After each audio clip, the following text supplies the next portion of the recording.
I am William I Morgan, remember the day 74 years old and vividly as the still sun reeling was from the setting, betrayal my own casting son just long delivered. shadows across the As a yard. retired And I electrical knew, engineer who built a and I modest life looked in at him and I Charlotte, said, I thought I'd earned some I respect. really don't think But you last Tuesday, understand Jason sent me a what it bill for is that I'm trying to tell you. 190,000 to pay for his It wedding was a while time banning when me from attending. everything Between seemed the venue simpler costs and honeymoon and expenses, people he had the really audacity to connected with write, each other. "Be grateful I'm letting you help," at the bottom. I simply stared at that invoice and smiled coldly. That evening, I called my financial advisor about liquidating certain accounts and contacted my lawyer about contract clauses. Growing up in segregated North Carolina meant understanding dignity came from within, not from others' approval. My late wife Elizabeth and I built our life through honest work and sacrifice. Our three-bedroom brick house with its small garden and carport represented decades of careful saving and smart choices. Elizabeth passed 5 years ago from cancer, leaving me to navigate Jason's transformation alone. During high school and college, he was the son any father would be proud of. Honor roll student engineering scholarship to Duke, respectful young man who called home every Sunday. But somewhere between his corporate promotion and meeting Vanessa, his priorities shifted like sand. Vanessa Harrington came from old Charlotte money, the kind that whispers rather than speaks and measures worth by zip codes. At family dinners, she would smile politely while making subtle comments about upgrading their lifestyle and networking with the right people. I watched my son slowly adopt her vocabulary, trading authenticity for aspiration. I witnessed my son gradually losing himself, exchanging authenticity for ambition. The vocabulary he once shared with me, words like fair, honest, worthwhile, gave way to terms like connections, influence, and optics. Jason once valued substance. Now he pursued style. The first crack appeared at Elizabeth's funeral. Jason arrived in an expensive suit with Vanessa whispering in his ear about managing impressions and keeping the service tasteful but brief. When I suggested Elizabeth would have wanted her church choir to sing her favorite hymn, Vanessa intervened, saying it might run long for some guests. Jason sided with her. In the moment my wife was being laid to rest, my son chose his girlfriend's social preferences over his mother's final wishes. That day I lost more than my wife. I lost the certainty that my son would stand beside me when it mattered most. The months that followed showed a pattern. Jason's Sunday calls became shorter, more perfunctory. He spoke of networking events, career advancement in the social circles Vanessa was introducing him to. References to our shared past, fishing trips, science projects, the old truck we rebuilt together, disappeared from our conversations. When I asked why he hadn't visited in weeks, there were always excuses. Vanessa had charity functions. They were renovating their apartment to better reflect their personal brand. They needed to attend dinner parties with people who could open doors for Jason's career. 6 months ago, Jason announced their engagement at Sunday dinner. Instead of joy, Vanessa immediately launched into wedding plans that sounded more like a corporate merger than a celebration of love. When I asked about the guest list, she casually mentioned they were curating an intimate experience, which apparently meant excluding family members who didn't fit their aesthetic vision. "We're creating a statement with this wedding," Vanessa explained, fingers tapping on her tablet, as she showed me venue options that looked more like movie sets than places where real people celebrated. "Every detail reflects the life we're building together." "And what life is that?" I asked, watching my son's face for any sign of the man I raised. "The kind of life Jason deserves," Vanessa answered before he could speak. "Connected, influential, meaningful." I looked at my son. "Is that what you want, Jason?" He smiled, but the smile didn't reach his eyes. "It's going to be amazing, Dad. Wait until you see what Vanessa has planned." Last month, the final insult arrived by courier.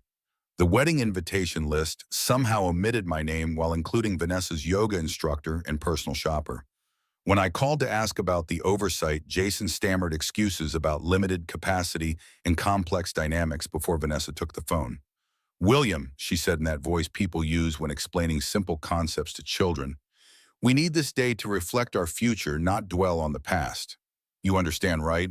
I understood perfectly. I understood that my son had traded his backbone for a membership card to a world that would never truly accept him. I understood that Vanessa saw me as an embarrassment, a reminder of Jason's roots, that didn't photograph well for their social media narrative. But they had made one critical miscalculation. They assumed that because I was being excluded, I would still finance their fantasy. The invoice sitting on my kitchen table proved their arrogance knew no bounds. Venue, rental, premium catering, luxury honeymoon, even a professional photography package designed to document their love story for posterity. What they didn't know was that this retired electrical engineer had spent 40 years understanding how systems work and what happens when you remove the wrong component. They were about to learn that respect and money flow in the same direction, and I was about to redirect both streams. The pocket watch on my mantle ticked steadily, the same rhythm that had counted down Elizabeth's final days and measured Jason's childhood years.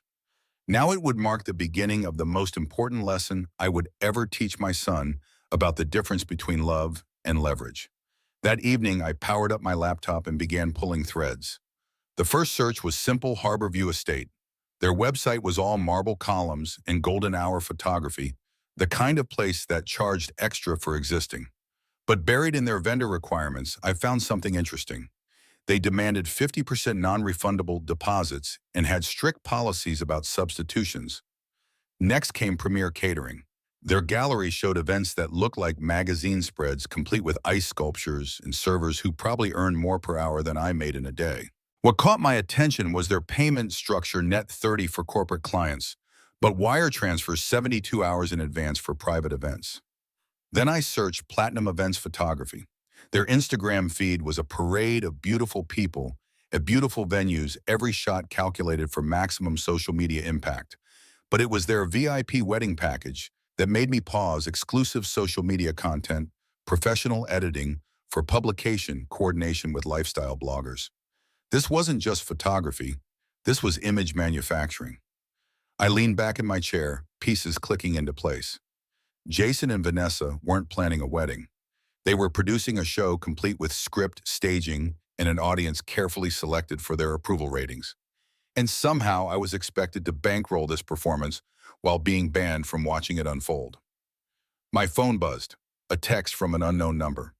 "Mr. Morgan, this is Jonathan from Premier Catering. We're finalizing details for the Morgan Harrington wedding.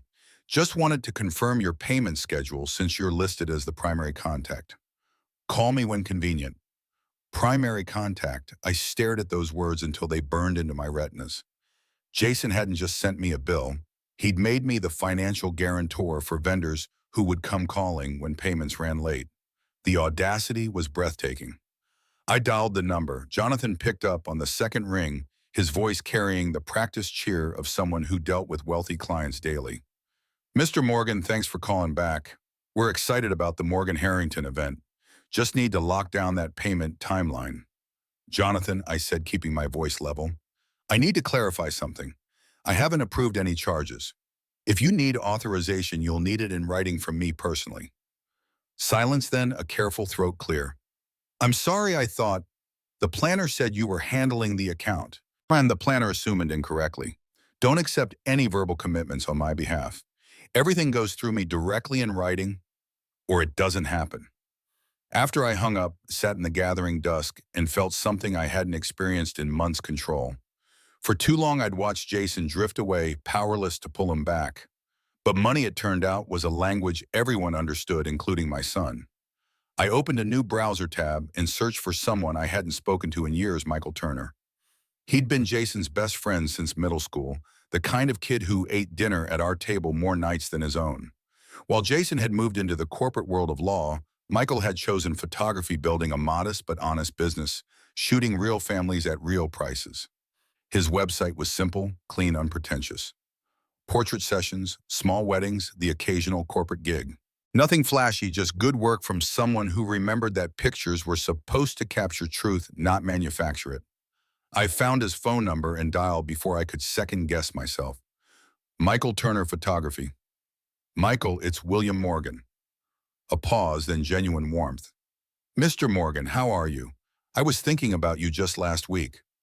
"I've been better. Listen, I need a favor. It's about Jason." I figured it might be. He called me a few months back, asked if I'd shoot his wedding. When I quoted him my rate, he laughed and said they were going with someone more aligned with their vision. Haven't heard from him since. The casual cruelty of it stung. Michael had been like a second son to us, and Jason had dismissed him for not being expensive enough. "I need eyes and ears, Michael. This wedding has turned into something Elizabeth would have hated, and I'm trying to figure out how to reach my son before he disappears completely. What can I do? Oh, you know the industry. You know these vendors. Help me understand what I'm really paying for. There was a long pause. When Michael spoke again, his voice had shifted into the tone of someone choosing sides. Mr. Morgan, from what I've heard through the grapevine, this isn't a wedding, it's a debut. Vanessa's been telling people it's their coming out party for Charlotte society. My stomach tightened. Coming out party. Think debutante ball, but for couples. The guest list reads like a who's who of Charlotte business. The vendors are all top tier, the kind who specialize in events that get written up in magazines.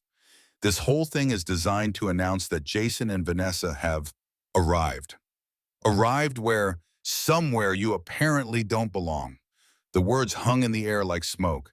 I closed my eyes and saw Elizabeth's face the way she looked when Jason graduated from Duke. The pride, the hope, the absolute certainty that we'd raised a good man who would make good choices. Michael, can you get me information, vendor timelines, payment schedules, anything that might give me leverage? I can do better than that. I know people. Let me make some calls. After we hung up, I walked to the mantel and picked up Elizabeth's photograph. In it, she's holding infant Jason, both of them glowing with the kind of happiness that doesn't need filters or staging. I traced her face with my finger and whispered an apology for letting our son forget who he was. My phone buzzed again. This time it was Jason himself. Dad, I heard you called the caterer. I did. Why are you making this complicated? Just sign the contracts and let us handle the details. Jason, do you hear yourself? You banned me from your wedding, but expect me to pay for it. You made financial commitments in my name without asking. You turned your back on friends who loved you because they weren't expensive enough. When did you become someone I don't recognize? Silence stretched between us. When he finally spoke, his voice was smaller, younger. Vanessa says you wouldn't understand the position we're in, the expectations. I understand perfectly. You're trying to buy acceptance from people who will never see you as anything more than an interesting addition to their dinner parties. And you're willing to sacrifice your integrity and your family to do it. It's not that simple. It's exactly that simple. But you're about to learn the difference between funding someone's dreams and enabling their delusions. I hung up before he could respond and immediately called my financial advisor. Robert, it's William Morgan. I need to set up a restricted escrow account. I want to control exactly what gets paid and when. As I gave him the vendor information, I felt the first stirrings of something I'd almost forgotten, the satisfaction of setting a boundary and watching other people learn to respect it. Jason was about to discover that his father's wallet came with his father's values attached. The wedding was 6 weeks away. That gave me just enough time to teach my son the most important lesson of his life, that love cannot be purchased, respect cannot be inherited, and family cannot be upgraded like a subscription service. Outside, the October evening settled into darkness. Inside, I began planning the kind of education money can't buy, but consequences certainly can. The next morning brought clarity along with coffee. I sat at my kitchen table with a yellow legal pad drawing lines and connections like I used to do with electrical schematics. Every system has weak points, places where pressure applied correctly can redirect the entire flow. Jason and Vanessa had built their wedding like a house of cards, beautiful but unstable. All I needed to do was find the right card to touch. My first call was to Robert Chen, my financial advisor. We'd worked together for 15 years, ever since Elizabeth's diagnosis taught me the value of having someone who understood both money and emergencies. William, good to hear from you. How can I help?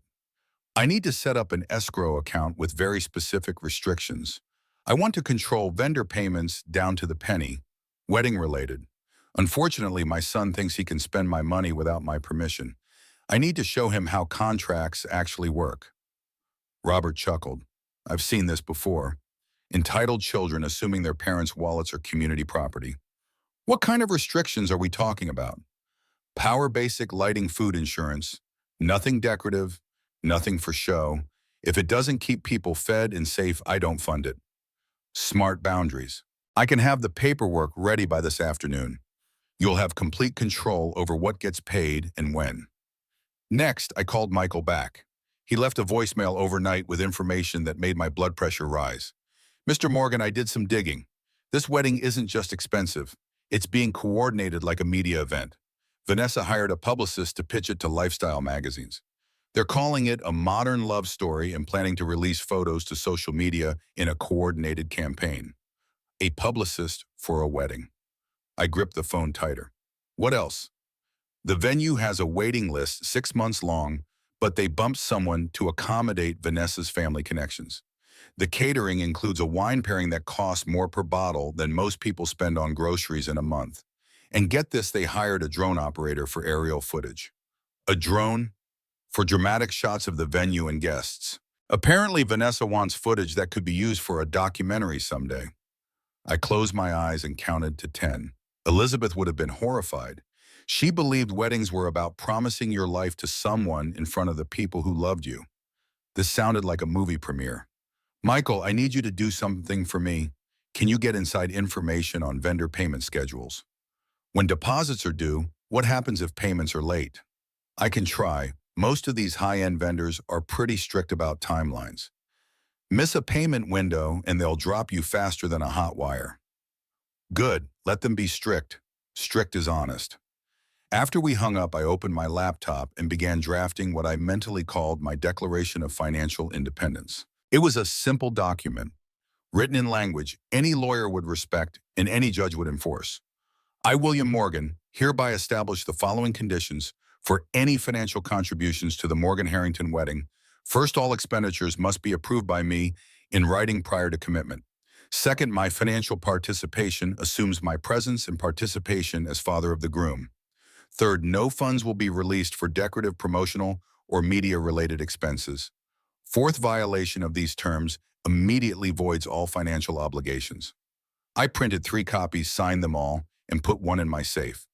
The other 2 would be hand-delivered to people who needed to understand the new rules. At 2:00, my doorbell rang. Through the peephole, I saw Vanessa standing on my porch, immaculate as always, in clothes that cost more than my monthly grocery budget. She held a manila folder and wore the expression of someone accustomed to getting her way through charm and persistence. I opened the door but didn't invite her in. William, we need to talk. We can talk right here. Her smile flickered but held. This is about the wedding, about Jason, about family. Surely we can sit down like civilized people. Vanessa, every time we've sat down like civilized people, so you've tried to convince me that my presence would be an embarrassment. I prefer to stand. The mask slipped just slightly. Look, I know there have been misunderstandings. No misunderstandings. You don't want me at your wedding. I heard you clearly. But you do want my money. That's not a misunderstanding. That's a business proposition. She opened the folder and pulled out a glossy brochure.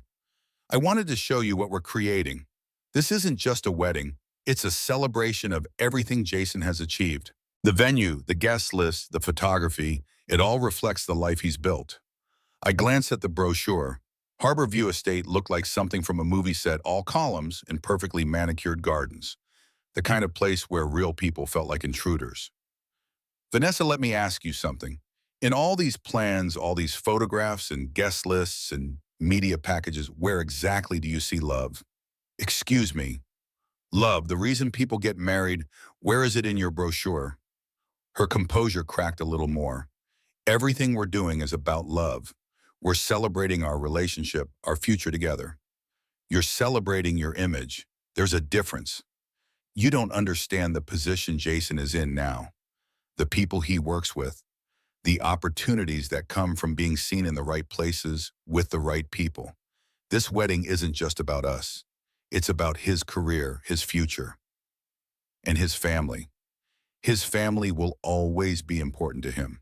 Important enough to invite to his wedding. Silence stretched between us. When she spoke again, her voice had an edge I'd never heard before. William, I'm trying to be diplomatic here. Jason and I have worked very hard to build something beautiful, something meaningful. We can't have elements that don't fit the aesthetic we've created. Elements? Is that what I am? You're a man who spent 40 years working with his hands. Our friends are doctors, lawyers, executives.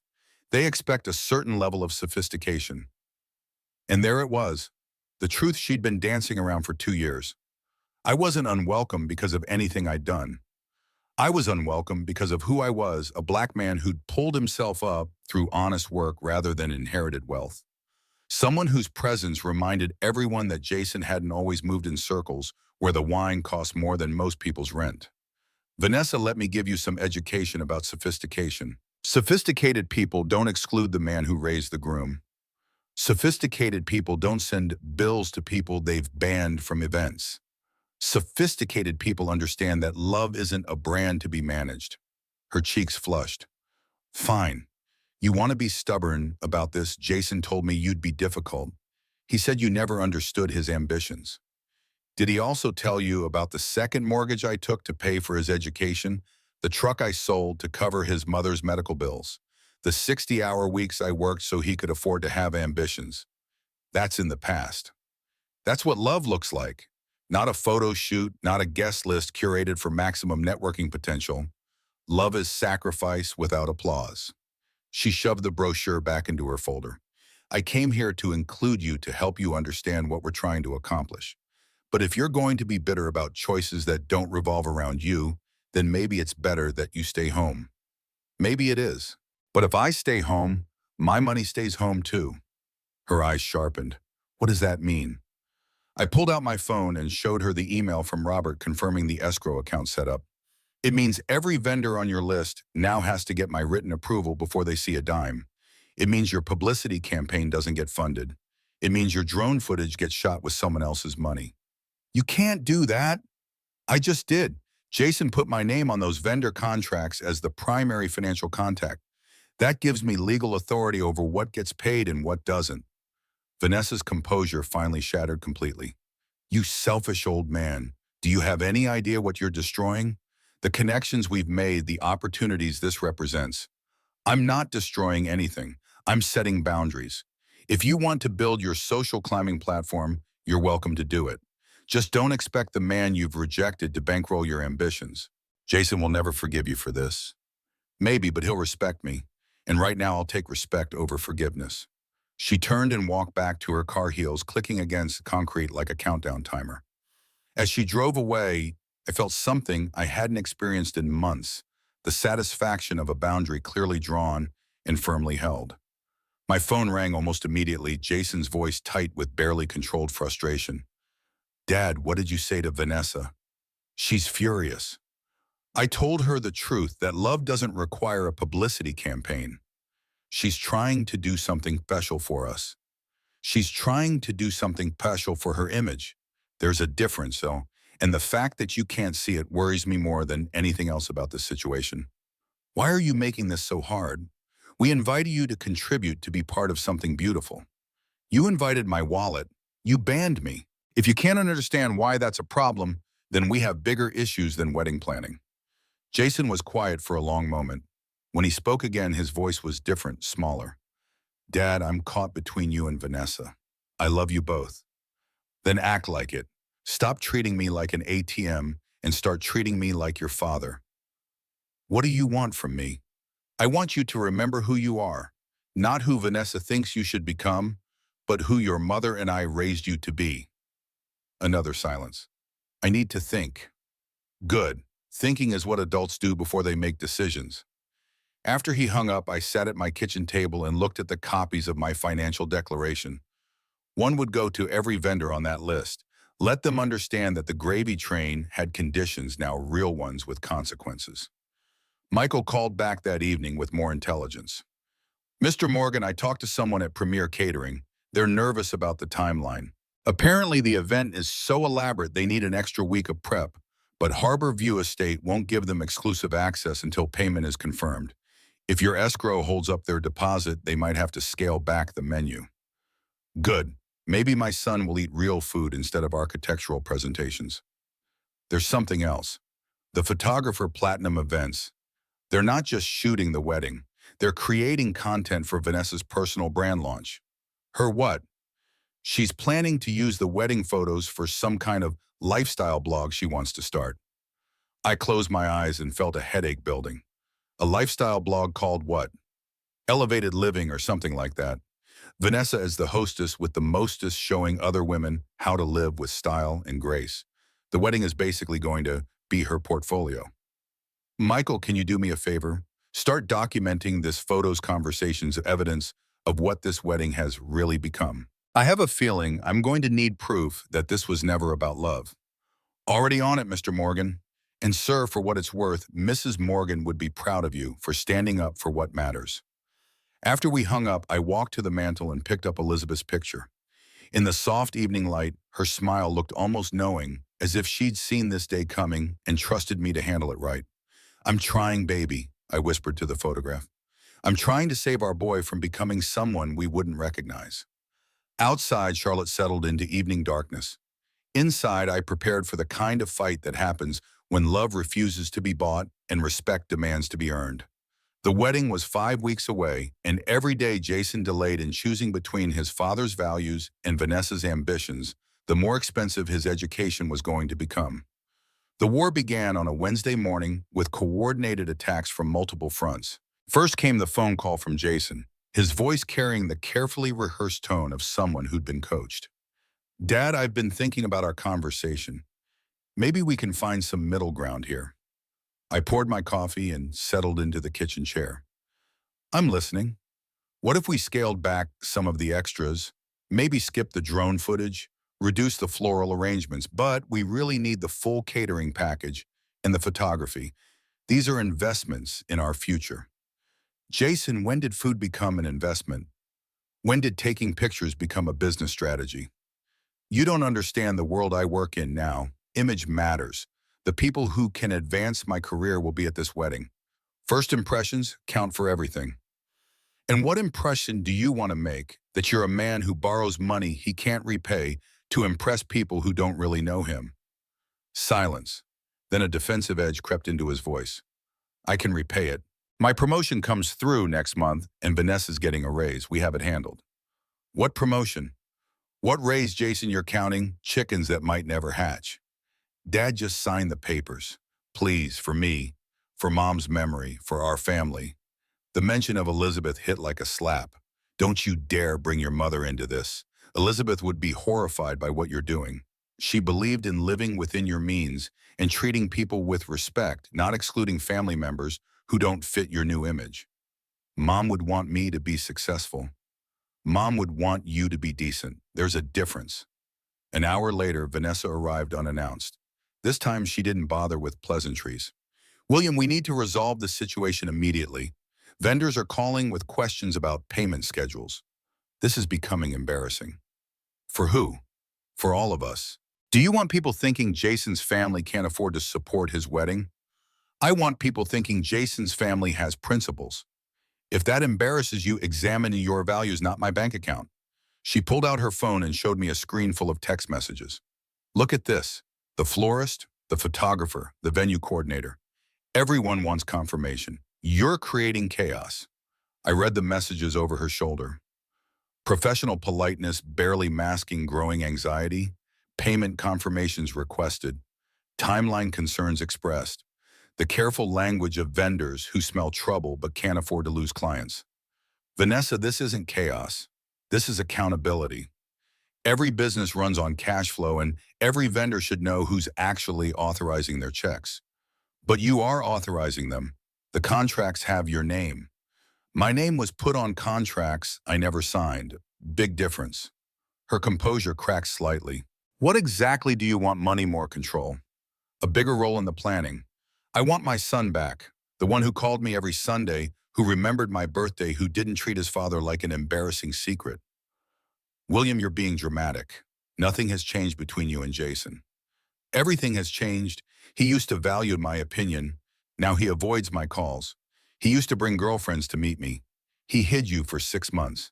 He used to talk about his future with excitement. Now he talks about it like a business plan. Vanessa's phone buzzed. She glanced at it and frowned. That's Kevin Blackwell, our wedding planner. He wants to meet with all of us this afternoon to discuss budget realities. Kevin Blackwell. He's coordinating everything. Jason found him through work connections. Very exclusive clientele. Something in her tone made my radar ping.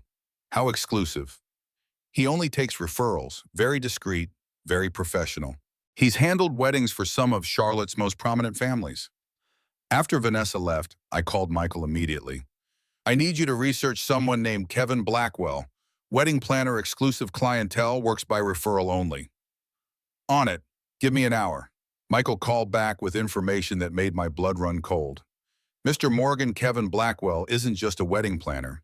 He's what they call a lifestyle facilitator. He helps people project images they can't actually afford by arranging short-term financing through private lenders. Private lenders. Think payday loans for rich people. High-interest short-terms designed to bridge gaps between image and reality. Blackwell takes a percentage of everything he arranges. My stomach dropped. Are you telling me Jason borrowed money for this wedding? I'm telling you, Blackwell specializes in helping young professionals fake affluence until they can afford it for real. The problem is, most of them never can afford it for real. How much are we talking about? Based on the vendor list Vanessa showed around town, probably 60 to 80,000, maybe more. I hung up and immediately called Robert Chen. Robert, I need you to run a credit check on Jason. Full report, recent activity, everything. William, I can't do that without his permission. Then call him and get his permission. Tell him his father needs to understand his financial situation before making any commitments. And if he refuses, then I'll know everything I need to know. Jason called me back within an hour, his voice tight with barely controlled anger. Dad, why are you checking my credit? Don't you trust me? Jason, trust has to be earned. Lately, you haven't been earning it. This is insulting. I'm a grown man with a good job and a bright future. Then you won't mind showing me your financial statements. Silence stretched between us. When Jason spoke again, his voice was smaller, defeated. Dad, there might be some temporary cash flow issues. Define temporary. Kevin arranged a bridge loan to cover vendor deposits. It's standard practice for weddings this size. Everyone does it.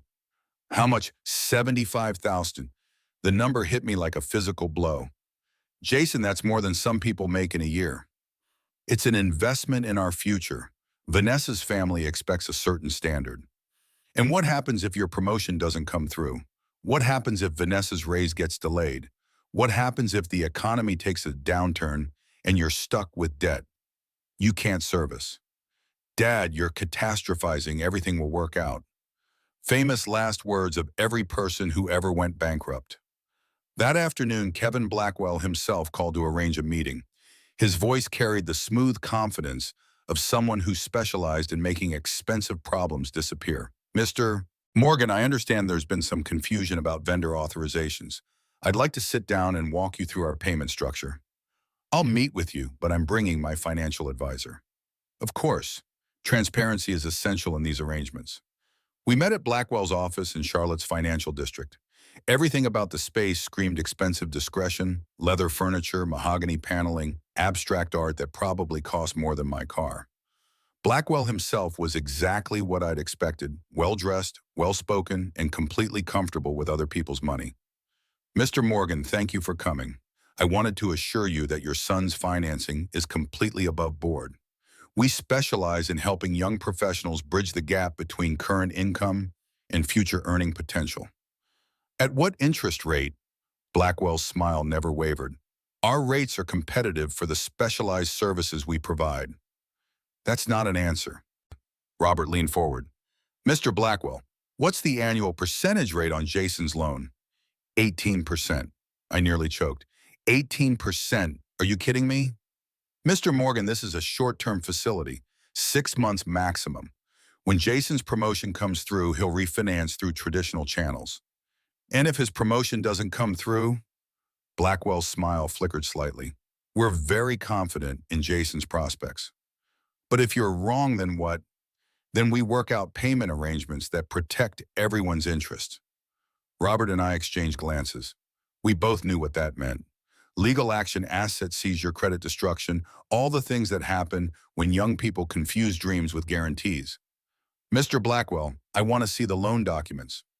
I'm afraid those are confidential between us and Jason. Then this meeting is over. I stood to leave, but Blackwell raised a hand. Mr. Morgan, perhaps we can reach an accommodation. If you were to guarantee a portion of Jason's obligation, we could restructure the terms more favorably. You want me to co-sign my son's debt? Think of it as supporting his aspirations.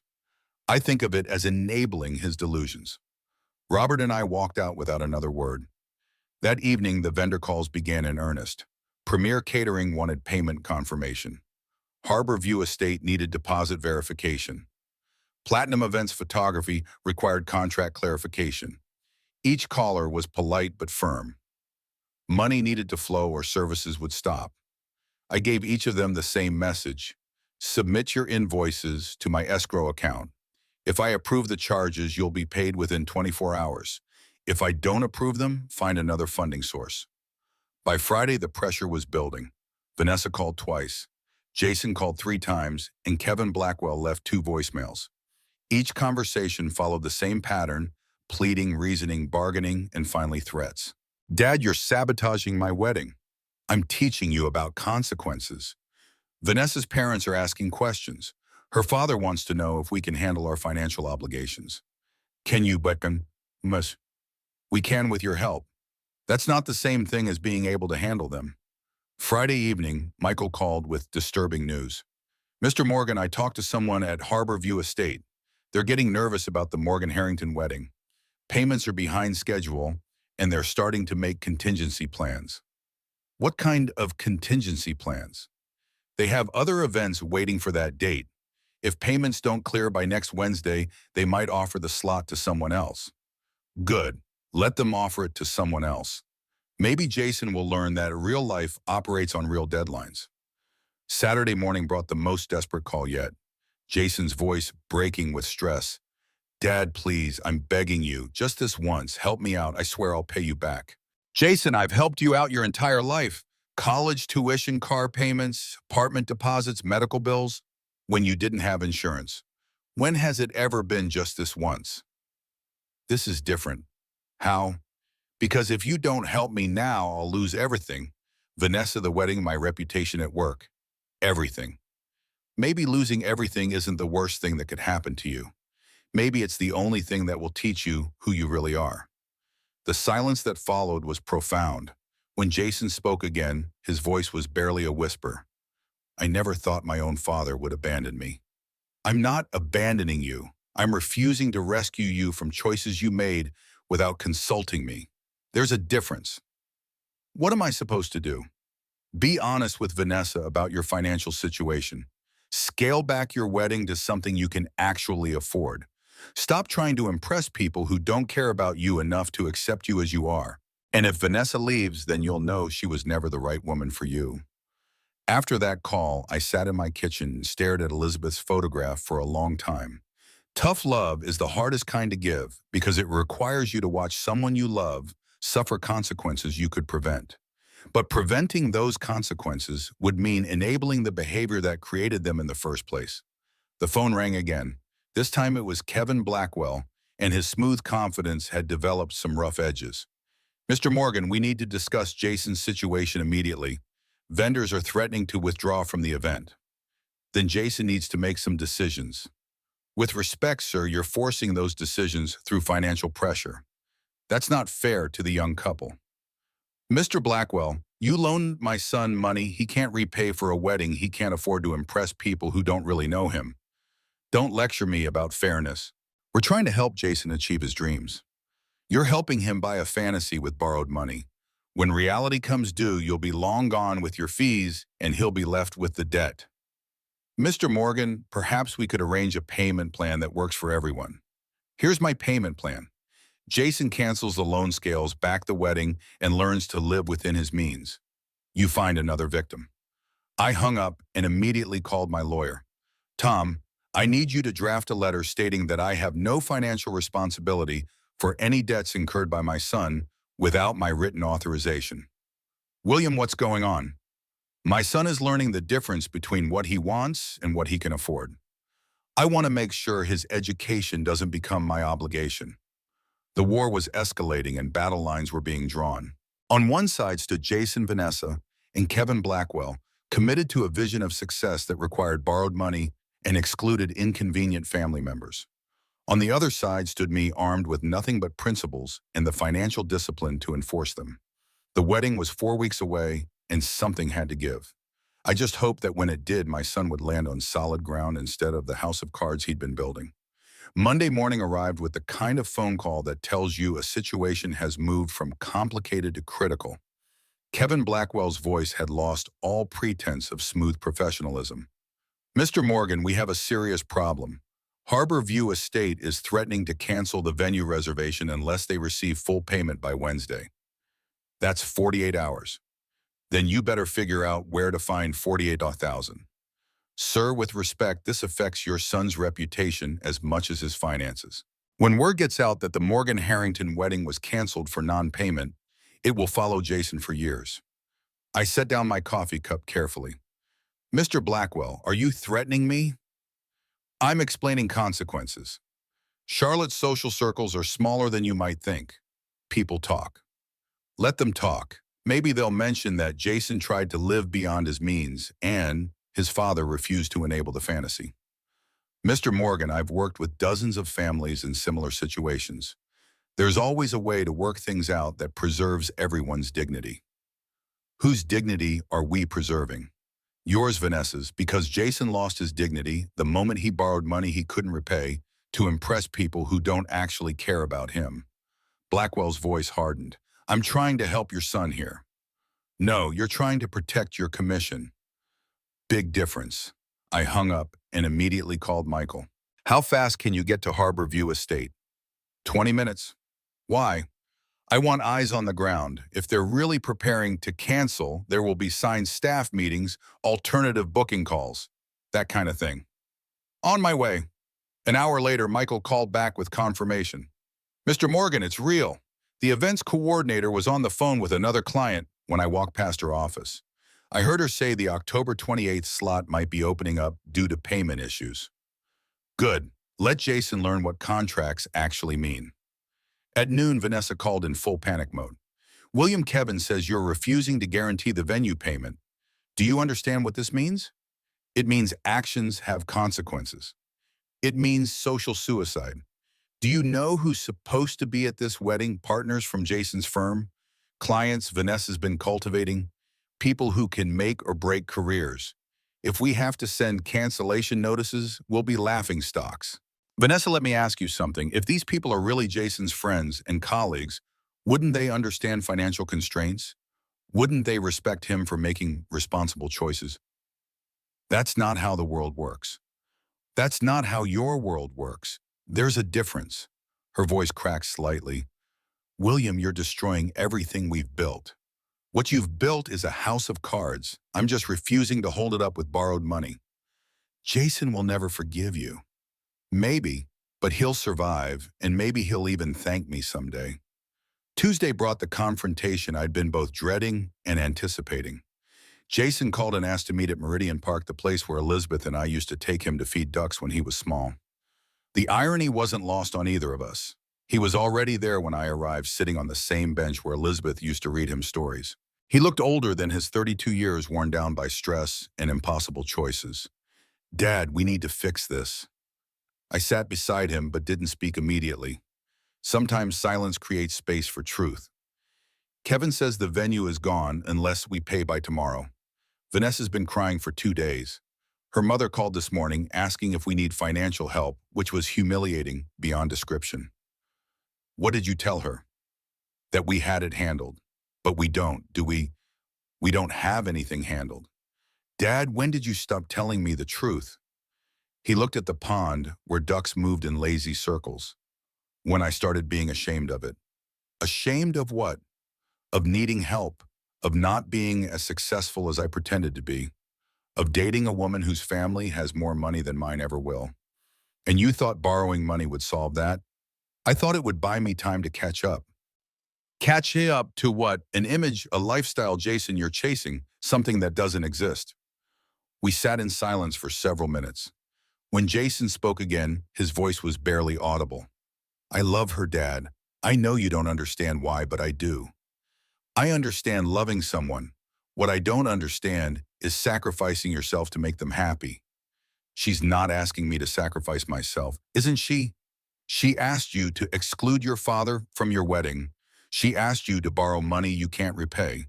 She asked you to pretend to be someone you're not. What part of yourself is left? Jason put his head in his hands. I don't know anymore. Then maybe it's time to find out. That evening, the final assault began. Vanessa called first, then Jason, then Kevin Blackwell again. Each conversation followed the same desperate pattern: pleading, bargaining, threatening, and finally attacking. You're a bitter old man who can't stand to see his son succeed. You're sabotaging Jason out of jealousy. You're proving that Vanessa was right about your character. I listened to each accusation without defending myself. Sometimes the truth speaks loudest when you don't argue with lies. Wednesday morning brought the call I'd been expecting. Harborview Estate, polite but firm. Mr. Morgan, this is Patricia from Harborview Events. I'm calling to confirm that we'll need to release the October 28th date to our waiting list unless payment is received by 5:00 p.m. today. I understand completely. Business is business. Will the payment be forthcoming? Not from me. I see. Should I inform the wedding party? That's your decision.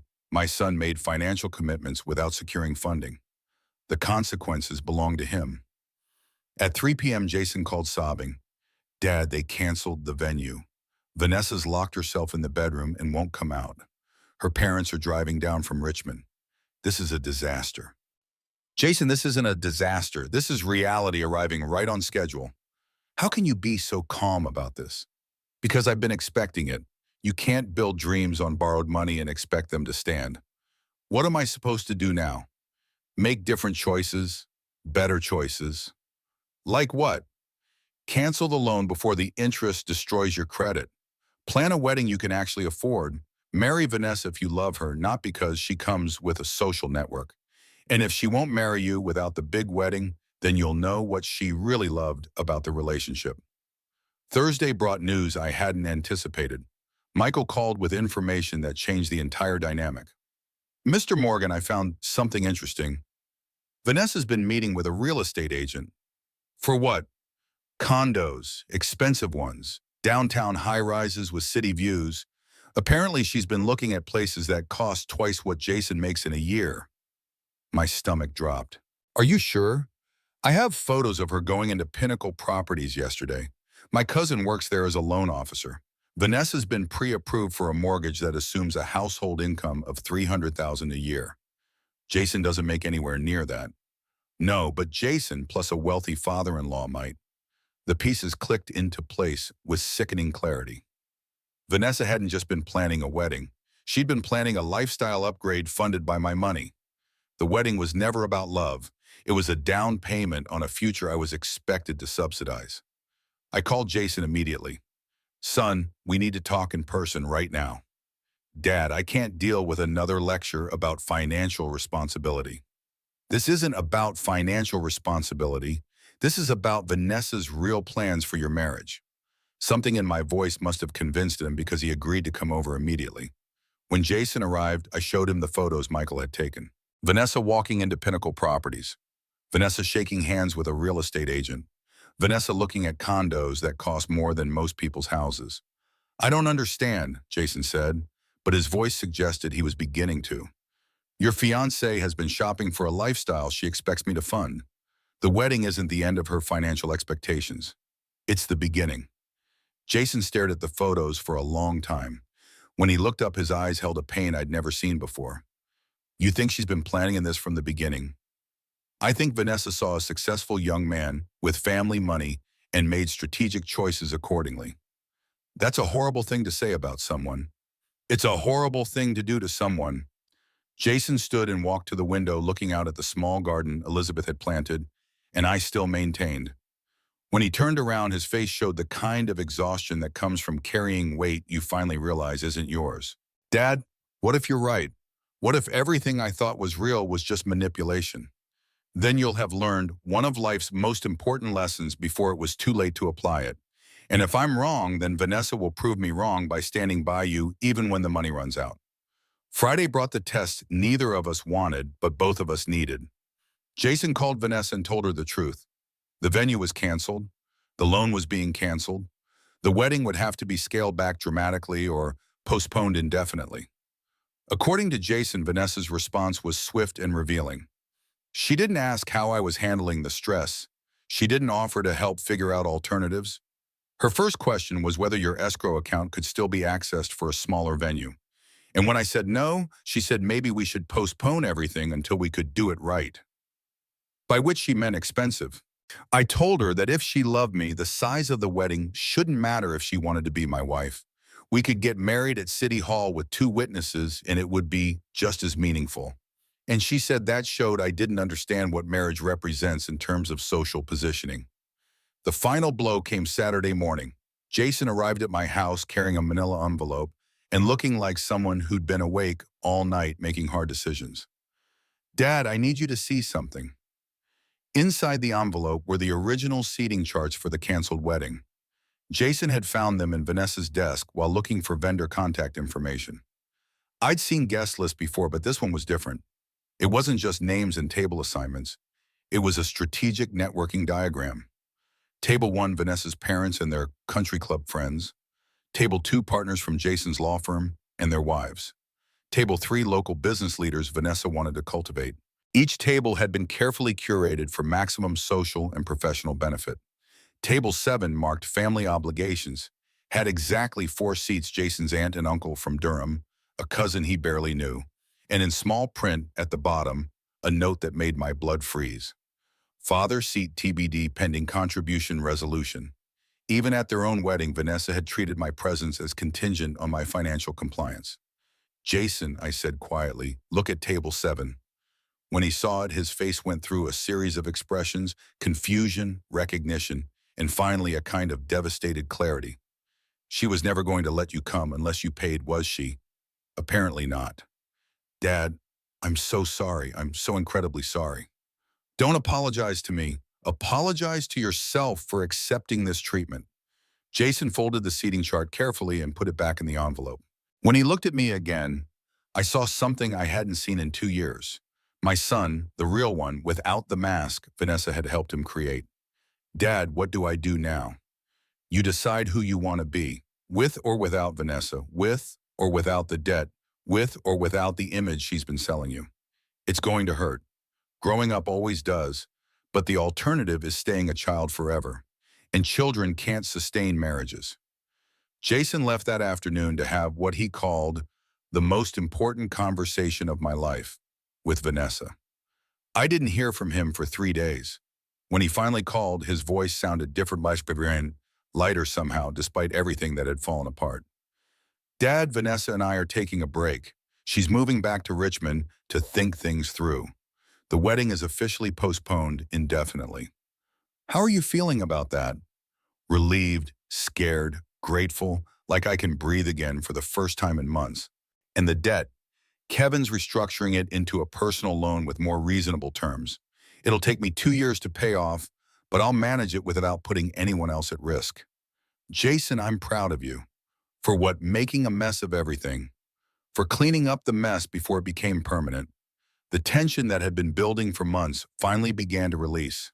Jason was learning the difference between love and transactions, between support and enablement, between family and business relationships. The lessons were expensive, but they were also invaluable. As I sat in my kitchen that evening, looking at Elizabeth's photograph, I felt something I hadn't experienced since this whole ordeal began: peace. Not because everything was resolved, but because truth was finally being spoken, and choices were finally being made based on reality rather than fantasy.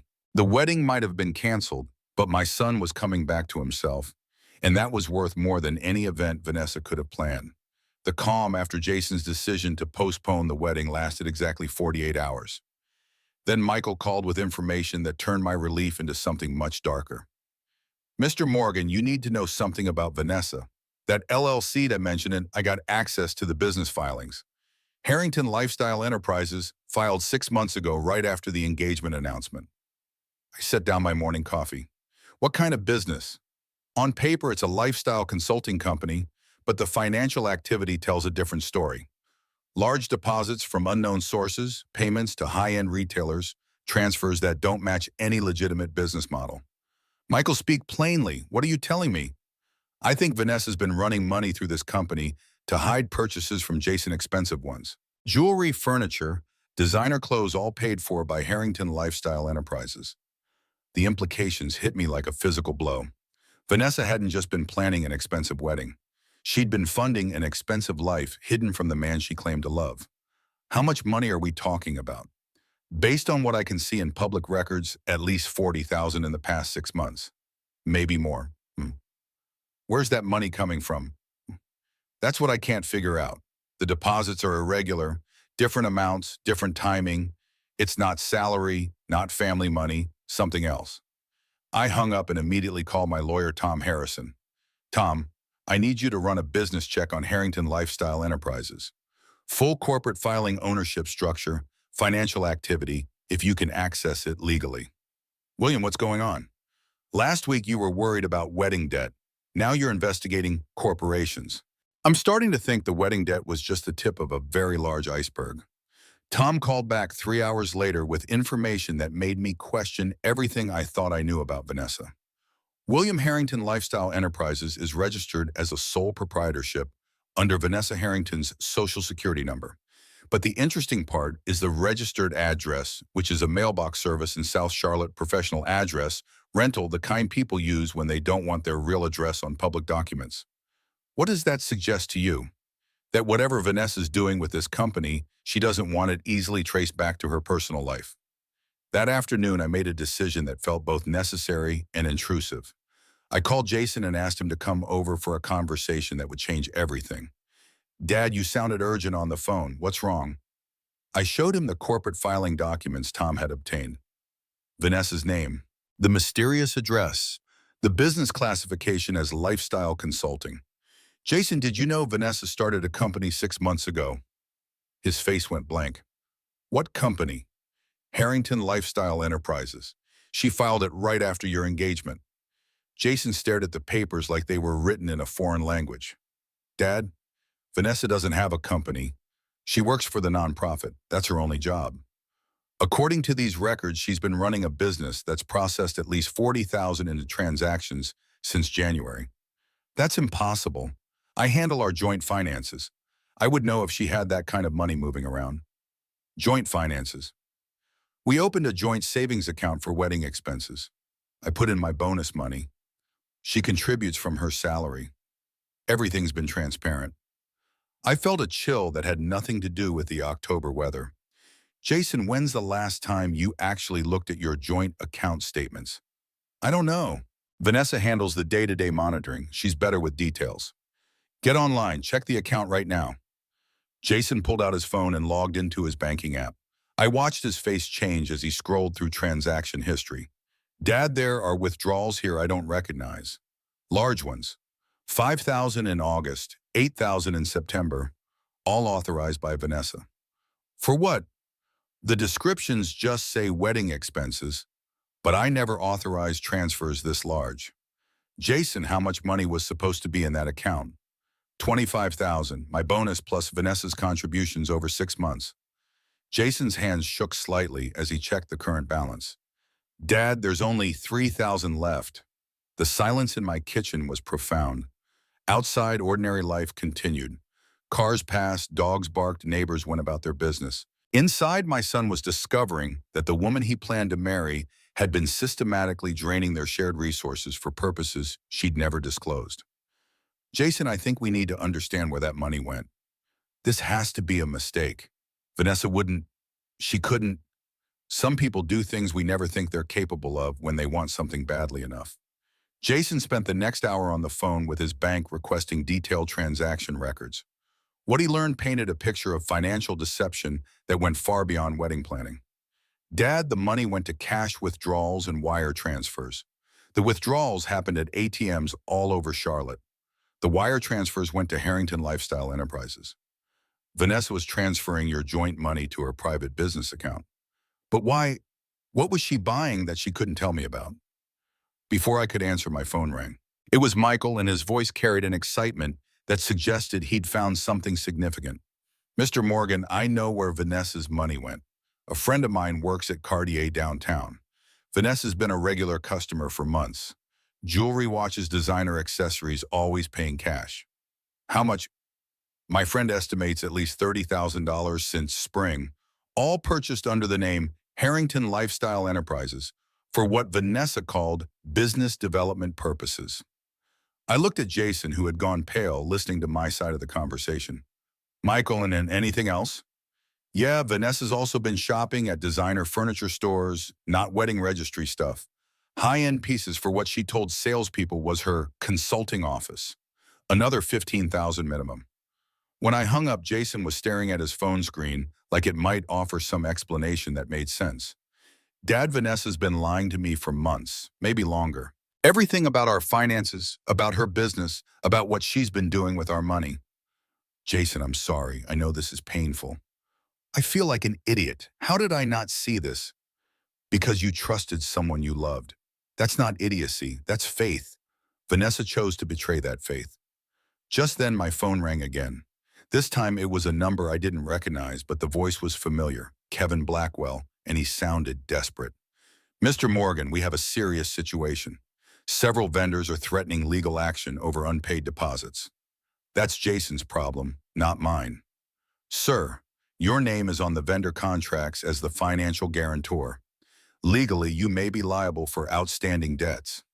My blood pressure spiked. I never signed any guarantor agreements. The wedding planner contract includes a clause stating that the primary family contact assumes financial responsibility for vendor obligations.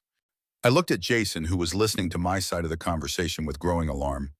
Mr. Blackwell, send me copies of every document that allegedly bears my signature. I want to see exactly what I'm supposed to have agreed to. Mr. Morgan, we need to resolve this quickly. Premier Catering is threatening to file a lien. Harbor View Estate is demanding immediate payment for cancellation fees, and Platinum Events Photography wants compensation for lost bookings. How much are we talking about? Approximately $35,000 in cancellation fees and deposit forfeitures. After I hung up, Jason and I sat in stunned silence. The wedding that was supposed to cost $190,000 was going to cost money, even though it wasn't happening. Dad, I'm ruined. The joint account is empty. Vanessa's been stealing our money, and now vendors want $35,000 in cancellation fees. Jason, take a breath. Let's solve one problem at a time. I called Tom Harrison immediately. Tom, I need you to review some vendor contracts. Kevin Blackwell claims I'm financially liable for wedding debts, but I never signed any guarantor agreements. William, email me everything you have. I'll review it tonight and call you first thing tomorrow. That evening, as Jason sat at my kitchen table going through bank statements and trying to piece together the scope of Vanessa's deception, I found myself thinking about patterns. Elizabeth used to say that people's true character emerged under pressure. Crisis revealed who someone really was beneath their public persona. Vanessa's crisis response had been to lie, steal, and manipulate. She'd hidden a business, drained shared accounts, and left Jason exposed to legal liability while positioning herself as the victim of my financial constraints. Jason's crisis response had been different. Painful honesty, genuine remorse, and a willingness to face consequences. He was learning, growing, becoming the man Elizabeth and I had tried to raise. Dad, Jason said, without looking up from the bank statements, I owe you an apology that's bigger than words can carry. For what? For choosing Vanessa's version of success over your values, for excluding you from my wedding while expecting you to pay for it, for believing that love could be purchased and that family was disposable. Jason, you don't owe me an apology. You owe yourself a promise to never let anyone treat you this way again. What if I can't trust my own judgment anymore? What if I'm just bad at recognizing who people really are? Then you'll get better at it. Experience is expensive, but it's also educational. The next morning brought the kind of clarity that only comes after a night of painful revelation. Tom called early with news about the vendor contracts. William, I've reviewed every document Kevin Blackwell sent. You're not liable for vendor debts. The language in the wedding planner contract is deliberately confusing, designed to make people think they're guarantors when they're not. So the vendors can't come after me. They can try, but they have no legal standing. The debts belong to whoever actually contracted for services. That's Jason and Vanessa. What about the financial guarantor language Blackwell mentioned? Pure intimidation. Blackwell's hoping you don't know the difference between being listed as a contact and being liable for payment. A relief flooded through me, followed immediately by anger at Blackwell's deceptive tactics. Tom, can we go after Blackwell for attempted fraud? We could, but it might not be worth the effort. The real issue is whether Jason can be held liable for the full amount when Vanessa was a co-contractor. That afternoon, I made a decision that surprised even me. I called Vanessa directly. William, why are you calling me?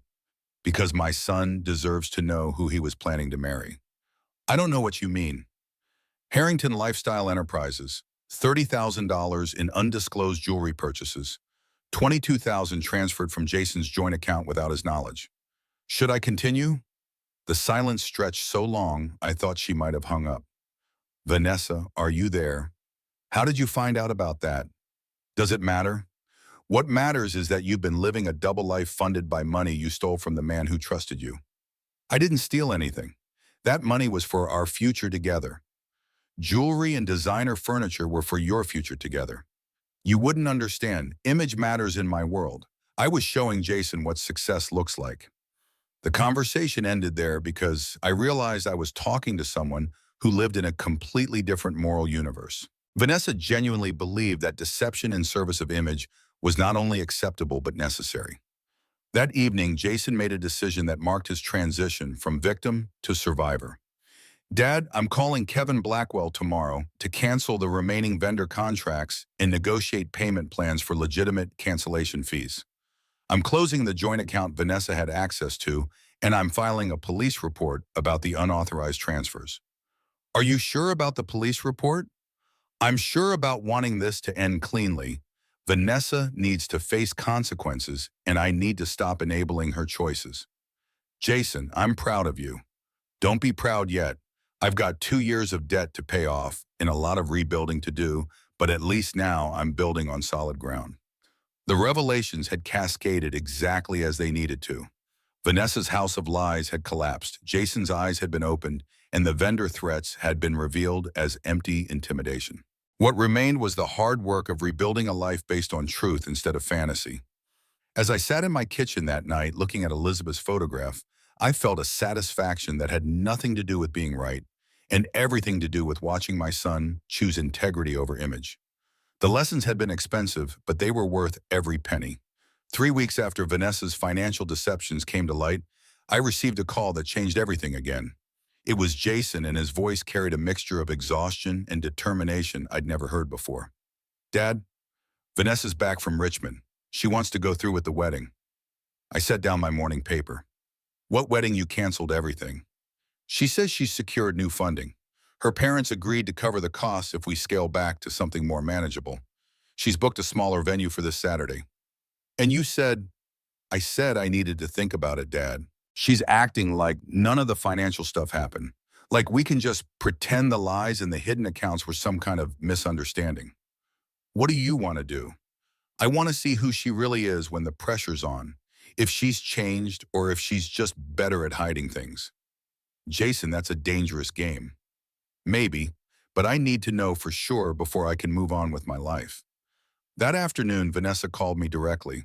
Her voice carried a forced brightness that sounded like someone trying to sell insurance. William, I wanted to personally invite you to our wedding this Saturday. I know there have been misunderstandings, but Jason and I are committed to starting fresh.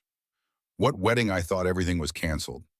We found a lovely venue in Davidson, much more intimate, much more appropriate for our actual budget. Just family and close friends. And where exactly do I fit in this new plan? You're Jason's father, of course you're included. Something in her tone made my radar ping. Vanessa, let me ask you directly. Do you want me at this wedding? A pause that lasted just a heartbeat too long. William, family is important to both of us. That's not an answer to my question. Of course we want you there. After she hung up, I called Michael immediately. I need you to check out a venue in Davidson. Something Vanessa booked for this Saturday. On it. What's your instinct telling you? That Vanessa's still playing games, just with different rules. Michael called back 2 hours later with information that confirmed my suspicions. Mr. Morgan, there's no wedding venue booked in Davidson for this Saturday. I called every event space in town. Nothing under Richardson Morgan or any combination. Are you sure, but positive? Either Vanessa's lying about the venue or she's planning something that isn't actually a wedding. That evening, Jason came to my house looking more conflicted than I'd ever seen him. Dad, something's not right. Vanessa keeps changing details about Saturday. First it was a garden ceremony, then it was indoors. Now she's saying it might be at her parents' house in Richmond. Jason, has Vanessa shown you any contracts for this wedding, vendor agreements, venue, confirmations, anything in writing?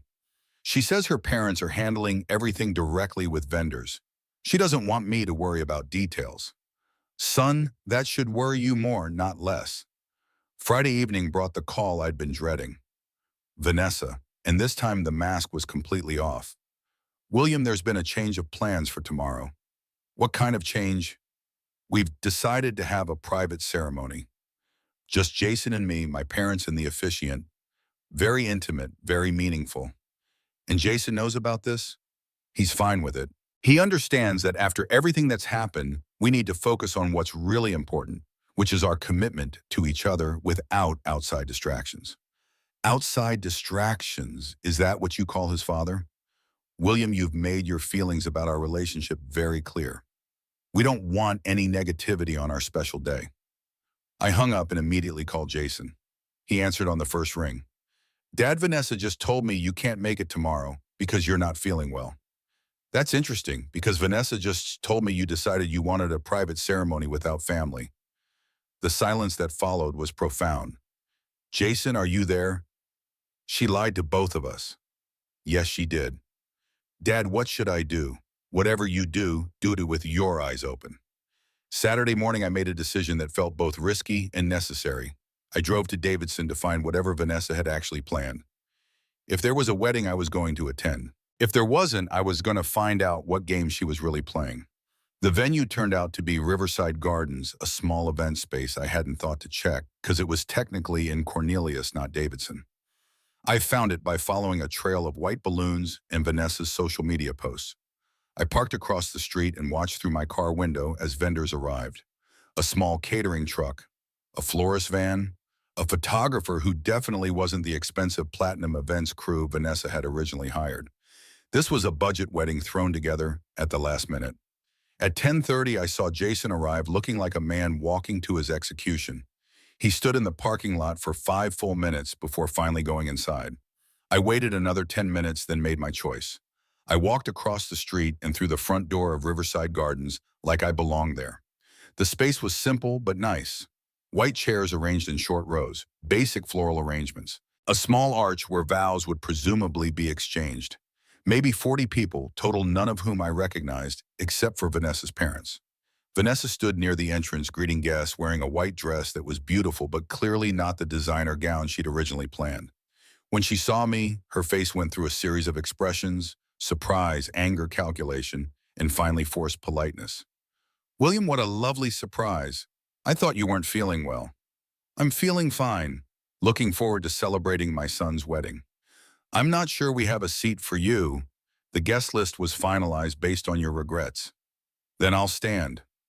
Vanessa's mother appeared at her elbow, a woman who'd clearly spent her life managing social situations through charm and subtle intimidation. Mr. Morgan, how nice to see you, though. I do think there might be some confusion about today's arrangements. No confusion on my end. My son is getting married and I'm here to witness it. Of course, but this is a very intimate gathering. We've carefully planned for a specific number of guests. Then you should have planned for the groom's father. Vanessa's father joined the conversation, a man whose handshake suggested he was used to resolving problems through quiet authority. Mr. Morgan, perhaps we could step outside and discuss this reasonably. I am being reasonable. I'm a father attending his son's wedding. Sir, we've arranged this event based on certain understandings about family participation. What understandings? That I didn't deserve an invitation to my own son's wedding. The conversation was attracting attention from other guests who were beginning to stare at the growing confrontation near the entrance. Vanessa's face had gone red with embarrassment and anger. William, you're creating a scene. I'm stating facts. You lied to Jason about me declining to attend. You lied to me about him wanting a private ceremony. Now you want me to leave quietly so no one asks uncomfortable questions about why the groom's father wasn't invited. That's when Jason appeared, drawn by the raised voices in the cluster of people near the door. When he saw me, his face showed relief, confusion, and something that might have been gratitude. "Dad, what are you doing here?" "I'm here for your wedding son." "But Vanessa said you couldn't make it." "Vanessa said a lot of things that weren't true." Jason looked from me to Vanessa to her parents, pieces clicking together in real time. "Vanessa, did you tell my dad he wasn't invited?" "Jason, we discussed this. We wanted intimacy, not complications." "We never discussed excluding my father. You said yourself that he'd been difficult about the finances." "Being careful with money isn't the same as being difficult, and it's definitely not grounds for excluding him from his son's wedding." Vanessa's composure finally cracked completely. "Jason, you have to choose. Either we do this my way with the people who support our relationship, or we don't do it at all." The silence that followed was electric. Every person in that room understood they were witnessing a moment that would define the rest of Jason's life. When Jason spoke, his voice was clear and firm. "Vanessa, he's my father. If you can't accept him, you can't accept me." "Don't be ridiculous. This isn't about accepting anyone. This is about maintaining standards." "Whose standards?" "Our standards. The standards of the life we're trying to build together. A life that excludes my family isn't a life I want to build." Vanessa's mask didn't just slip at that point. It disintegrated entirely. "Your family's embarrassing, Jason. Your father is a retired engineer who doesn't understand how the world actually works. My friends are doctors, lawyers, executives. They expect a certain level of sophistication. My father is a retired electrical engineer who put me through college. He's the most decent man I know." "Decent doesn't get you invited to the right parties or introduced to the right people." "Then maybe we're going to the wrong parties and meeting the wrong people." I watched my son have the conversation I'd been hoping he'd have for 2 years, not with me, but with himself, about what mattered, what was real, what was worth preserving, and what needed to be discarded. Vanessa made one last desperate attempt to regain control. "Jason, if you humiliate me in front of my family and friends, there's no coming back from this." "Good," Jason said quietly, "because I don't want to come back to this." He turned to the assembled guests and spoke in a voice that carried to every corner of the room. "Thank you all for coming today. I'm sorry to announce that there won't be a wedding. Vanessa and I have some fundamental differences about what marriage means, and it's better to address those now than after we've made vows we can't keep." The silence was profound. Vanessa's mother made a small sound that might have been a gasp or a sob. Her father looked like a man calculating the social cost of a very public family failure. Vanessa herself stood frozen for a moment, then found her voice for one final attack. "You'll regret this, Jason. You're throwing away everything we built together for a man who couldn't even afford to pay for your wedding." "No," Jason said calmly. "I'm throwing away a fantasy for a relationship with someone who actually loves me." He walked over to me and extended his hand. "Dad, would you like to get some lunch? I'm suddenly free for the rest of the day." As we walked toward the exit, I heard Vanessa behind us explaining to her guests that the wedding was postponed due to a family emergency. Even in defeat, she was managing the narrative. In the parking lot, Jason stopped and looked back at Riverside Gardens, where people were beginning to file out, looking confused and disappointed. "Dad, did I just make the biggest mistake of my life?" "Jason, you just made the smartest decision of your life." "It doesn't feel smart. It feels terrifying." Growing up usually does. We drove to a diner in Charlotte where the coffee was honest, and the waitresses called everyone honey. Jason ordered eggs and bacon like a man who hadn't eaten in days. I ordered the same and watched my son slowly relax into his own skin. "Dad, can I ask you something?" "Anything." "How did you know Vanessa wasn't right for me?" "Because she wanted you to be ashamed of where you came from. People who love you don't ask you to forget your family." "What if I never find someone who loves me for who I actually am?" "Then you'll be alone, which is infinitely better than being with someone who loves an image they've created." Jason ate his breakfast slowly, like a man savoring freedom. Outside, Charlotte went about its Saturday business, completely unaware that my son had just chosen integrity over acceptance, family over status, truth over performance. The wedding that was supposed to cost $190,000 had ended up costing exactly the price of 2 breakfast platters and the courage to say no to people who mistake money for love. It was the best investment either of us had ever made. The fallout from the canceled wedding began immediately.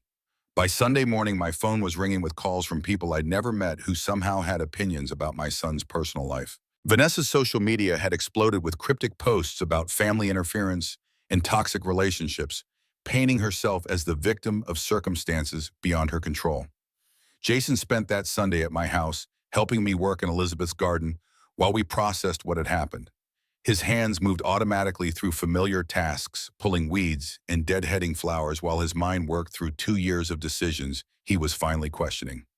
Dad, Vanessa's telling people you threatened to disown me if I married her. I looked up from the tomato plants Elizabeth had loved. What are you telling people? The truth, that I realized I was about to marry someone who wanted me to be ashamed of my family. How's that being received? Mixed reactions. Some people think I'm crazy for walking away from someone like Vanessa. Others are saying they never understood what I saw in her anyway. And what do you think? Jason was quiet for a long moment, his hands still busy with garden work.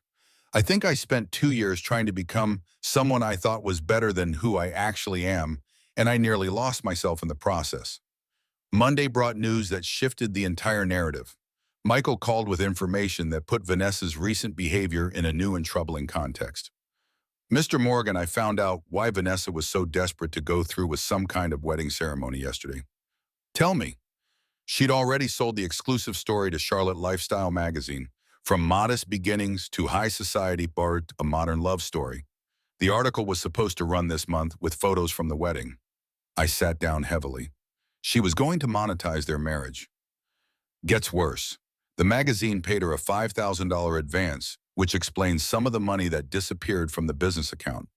Vanessa wasn't just planning a wedding. She was planning a media launch for her personal brand. Does Jason know? Not yet. I thought you should tell him. When Jason came over that evening, I showed him the email Michael had forwarded from Charlotte Lifestyle magazine, a cheerful note from an editor asking when they could expect the wedding photos and final interview for their upcoming feature story. Jason read it twice, his face cycling through disbelief, anger, and finally a kind of sad resignation. She was going to sell our love story. Dad, how did I not see this? How did I miss that? Everything about our relationship was being packaged for public consumption. Because you loved someone, and love makes people hopeful, you kept looking for the woman you thought Vanessa could become instead of accepting who she actually was. What kind of person sells their wedding to a magazine without telling their fiancé? The kind of person who sees relationships as business opportunities. Tuesday brought Vanessa herself appearing at my front door without warning or invitation. She looked different, smaller somehow, as if the events of the weekend had deflated something inside her. William, we need to talk. We really don't. Please, just 5 minutes. Against my better judgment, I led her into my kitchen. She sat at the same table where Jason had made his decision to cancel the loan, where we discovered her financial deceptions, where truth had finally been spoken after months of lies. I want to explain what happened Saturday. Vanessa, what happened Saturday was clarity. Nothing needs explaining. You don't understand the pressure I was under. My parents, my friends, everyone had expectations about this wedding. I couldn't just cancel everything without losing face. So you planned a fake wedding and excluded the groom's father to save face? It wasn't fake. I love Jason. You love the idea of Jason, the successful young professional who could elevate your social status. You never loved the actual man who came with an engineer father and modest family background. Vanessa's composure cracked slightly. That's not fair. What's not fair is expecting someone to abandon their family for your approval. William, Jason has potential, real potential, but he needs guidance, refinement. He needs someone who understands how success actually works. Success at what cost? His integrity, his relationships, his sense of self. You're being dramatic. Am I, Vanessa? You stole money from your shared account, lied about your business activities, excluded his father from his wedding, and sold your love story to a magazine without his knowledge.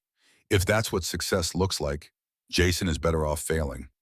She was quiet for a long moment, staring at her hands folded on my kitchen table. What am I supposed to do now? Everyone knows the wedding was canceled. My reputation is ruined. Your reputation was built on lies. Maybe it's time to build something real. Easy for you to say. You don't understand what my world is like. You're right. I don't understand a world where love is a marketing opportunity and family is disposable. And I'm grateful Jason escaped before he learned to understand it too. Vanessa left without another word and I never saw her again. But Jason told me later that she'd called him several times, each conversation following the same pattern. Apologies that blamed circumstances, promises to change that came with conditions, and finally threats about what her family could do to his career. Jason handled each call the same way, with polite firmness and an increasingly clear understanding of who Vanessa really was versus who he'd wanted her to be. Wednesday brought an unexpected visitor. Kevin Blackwell appeared at my door looking haggard and desperate. "Mr. Morgan, I need to discuss Jason's financial obligations." "Jason doesn't have financial obligations to you." "Sir, there are vendor contracts that remain unfulfilled, cancellation fees that were triggered by Saturday's events." "Then Vanessa can pay them. She contracted for the services." "Vanessa's parents are refusing to cover costs they say were unauthorized." "Sounds like a problem between you and Vanessa." Blackwell's professional veneer finally cracked completely. "Mr. Morgan, if these debts don't get paid, my business will be destroyed. I've been covering vendor payments out of my own pocket, hoping the wedding would proceed."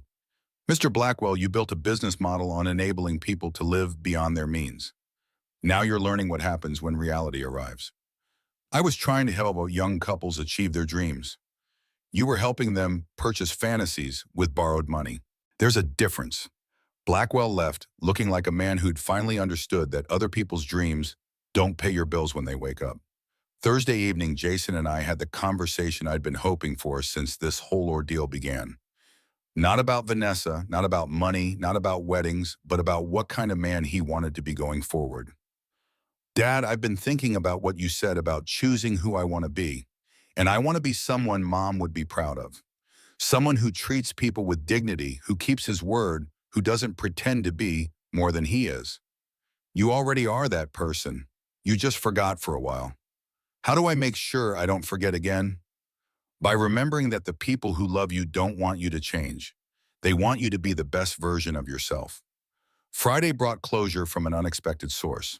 Charlotte Lifestyle magazine called to inform me that they were canceling their planned feature story about Jason and Vanessa. "The narrative has become too complicated," the editor explained. "Our readers prefer love stories with happy endings. What will happen to the advance they paid Vanessa? That's between us and Ms. Harrington, but I will say that misrepresenting story elements violates our contributor agreements." Saturday morning, exactly 1 week after the canceled wedding, Jason came to my house with news that surprised me. "Dad, I got a call from Michael yesterday. He wants to hire me to help with his business expansion." "Doing what?" "Marketing, business development, the kind of corporate strategy work I do at the firm, but for small businesses, real people building honest enterprises." "And you're interested?" "I'm interested in work that feels meaningful.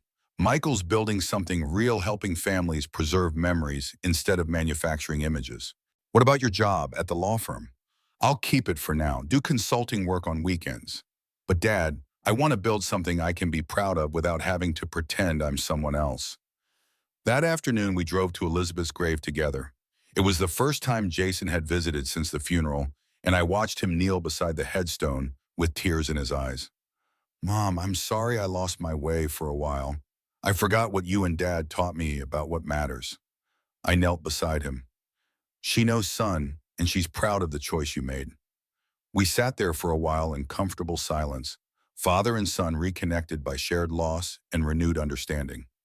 Sunday evening, as October settled into November and the worst crisis of our relationship moved into memory, Jason helped me prepare dinner in the kitchen where everything had started with that invoice for $190,000.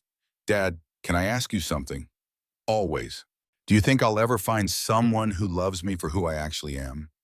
"I think you already know someone who loves you for who you actually are. Who yourself, and that's where every healthy relationship starts."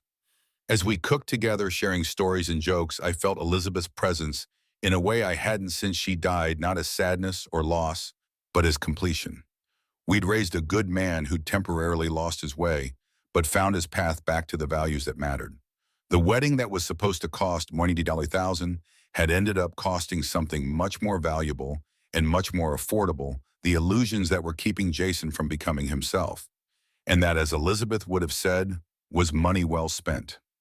2 months after the canceled wedding, Jason and I established new traditions that felt more honest than anything we'd shared in years.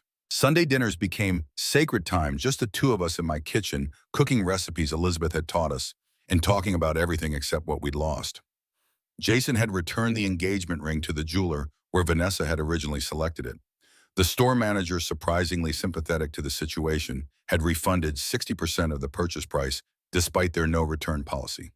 "Dad, I kept expecting to feel sad about giving it back," Jason told me over pot roast and mashed potatoes. "But all I felt was relief, like I was finally returning something that never really belonged to me." How so? That ring represented a version of myself I was trying to become. Successful enough, sophisticated enough, worthy enough for Vanessa's world. When I realized I didn't want to be that person, the ring became meaningless. The financial cleanup had taken longer, but proved equally liberating. Jason closed Harrington Lifestyle Enterprises, which required Vanessa's signature and led to their final conversation. According to Jason, she'd signed the dissolution papers without comment, as if the business had never meant anything more than a convenient way to hide purchases. "She kept the jewelry," Jason said. "Apparently that was always the plan. Build a collection of expensive pieces that would appreciate in value while someone else paid for them." "Are you bitter about that?" "I was for about a week. Then I realized I was bitter about being deceived, not about losing access to overpriced accessories. The anger faded when I understood that keeping those things probably hurts Vanessa more than losing them hurts me." "How do you figure?" "Because now she owns thousands of dollars worth of jewelry she can't wear without being reminded of how she got it. Every bracelet, every necklace is evidence of choices she made that cost her a relationship with someone who actually loved her." Jason had also restructured his debt obligations with Kevin Blackwell's successor, a legitimate financial planner who specialized in helping young professionals recover from poor decisions. The payment plan would take 3 years instead of Blackwell's promised 6 months, but the interest rate was reasonable and the terms were transparent. "It's strange, Dad. Paying my own debts feels better than having someone else cover them, even when it's harder." "That's called dignity." "Is it always this expensive?" "The good kind of dignity usually are." Our relationship had rebuilt itself around shared work rather than shared crisis. Jason started spending Saturdays helping me maintain Elizabeth's garden, learning the difference between annual and perennial flowers, understanding why some things need to be replanted every year, while others send down deep roots. "Mom knew what she was doing with this garden," he said one afternoon, carefully transplanting seedlings Elizabeth had started the spring before she died. "Every plant has a purpose, a season, a relationship with everything around it. Your mother approached relationships the same way. She believed in creating something that would last beyond the people who started it. Is that why you fought so hard to keep me from marrying Vanessa? Because you could see it wouldn't last." "I fought because I could see it was destroying who you were in the present. Whether it lasted didn't matter if it cost you yourself."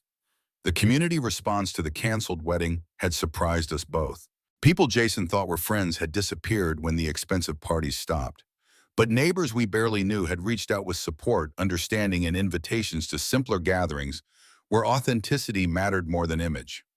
"Mrs. Henderson from down the street invited me to her grandson's birthday party," Jason told me.